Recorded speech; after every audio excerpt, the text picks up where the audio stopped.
Hello, my name is Mason Longest and I'm running for president in the 2024 election. We made our own party named the Polish Party. I know it's scary voting for a party other than Democrats and Republicans, but hear me out. The first thing you're probably wondering is what is a Polix and why is your symbol a star? Our party symbol is a star to emphasize the meaning of our party. We look at problems in a positive way and try to act in the most empathetic way possible. Now that you have a brief description of what the Polix Party is, you're probably wondering why you should vote for me. Let me tell you a little bit about myself. I played football all 4 years of high school and started doing track last year. Because of this, I'm good at working with others in order to achieve a shared goal. I'm also good at public speaking, which is very important for anyone trying to become president. Now that you know a little bit about me, let me explain how the Polish Party looks at some of the most controversial issues in the world right now.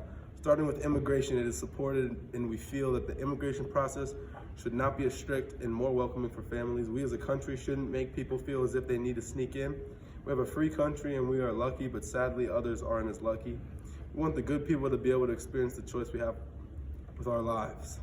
Also, with this view, we can more easily root out the people with ill intentions and bring them to justice. With this view on immigration, it would motivate people to go through with the application process instead of resorting to illegally entering the country. Because of the lighter immigration laws we would have, illegal immigration is not going to be tolerated and will be taken more seriously. Criminals are less likely to do the process, which means that illegal immigrants who make their way in are more likely to be causing harm. This will stop us from punishing the innocent who are only trying to have a better life. The country was built by immigrants and we want to be able to give people a chance at new life. For gun rights, our party believes that you should look at everything in a positive way, so we do this for gun laws. The approach that we choose to take when looking at such a controversial topic is looking at all the pros as opposed to the cons. There are so many good things that come out of legally being able to buy guns. Guns have such a big impact on the world by giving you the ability to protect yourself and your family. We understand that amongst the bright stars, some aren't as bright, and this can lead to people that will buy these guns to do bad things. I don't think exceptions should ruin letting the average person buy a gun. Additionally, most of the time people are buying guns to commit crimes that are buying them illegally, so even if you stop the sale of guns completely, criminals would find a way to get their hands on guns somehow. Guns don't kill people, people kill people is such a meaningful quote because it emphasizes that the gun is just a tool. This means if you take away that tool from criminals, they will just find another one. The average citizen that wants to protect his family isn't going to try to get the gun illegally like a criminal would. If buying gets banned, the average citizen won't be able to protect themselves and the people they love because of a few exceptions. This is why the Polish Party believes the purchasing of guns should be illegal. Healthcare is one of the most important factors in a political party. In the United States, the healthcare is not very good because it is way too expensive, and if you have a higher insurance, you have more advantages. The topic is important in our party because health is what matters the most for our people. Since we look at everything in a way that benefits everyone in the Polish Party, we believe that everyone should get the same health care and there is no difference. Everyone has the same insurance and pays the same amount of money.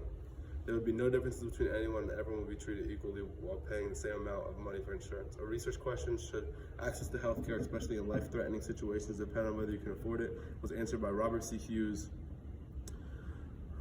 Wharton Professor of Legal Studies and Business Ethics, who compared healthcare systems in the UK, Canada, and Australia. His answer was absolutely not. The central finding of my research is that it's morally necessary to make sure that people's finances don't affect their ability to get truly medically necessary treatment. In the Polish Party, we have the same points as Hughes. We all believe that a person's financial status should not be able to choose whether they get good health care or bad health care. Everyone deserves the same health care in our party. For abortion, we believe that abortion is not a God-given right, so we have made the act of abortion illegal. However, in the situation of a patient who has been raped, we believe in sympathy for those in sorrow, so we'll allow one to get an abortion. The topic of abortion is important to use because that we believe that any life should have an equal chance to be able to live happy, healthy lives and not get cut short before they even get to be born. We want to increase the amount of diversity that is in our country, so we want to eliminate any chance to make the diverse population smaller. In the year 2020, there were over 960,000 abortions nationwide, killing off innocent babies and causing the population to decrease, and these numbers increase as time goes on. Our plan is to push more to pursue their lives with absence until marriage, so there is no risk of having a kid and not being able to take care of the kid because it was by surprise. If one is to not commit to abstinence, we want to make sure that the ones involved both know the consequences of having unprotected intercourse, and we must make sure that they are being safe and not ruining their lives on accident. A quote from Go to Matcher says that In 2020, there were 14.4 abortions in the U.S. per 1,000 women ages 15 to 44.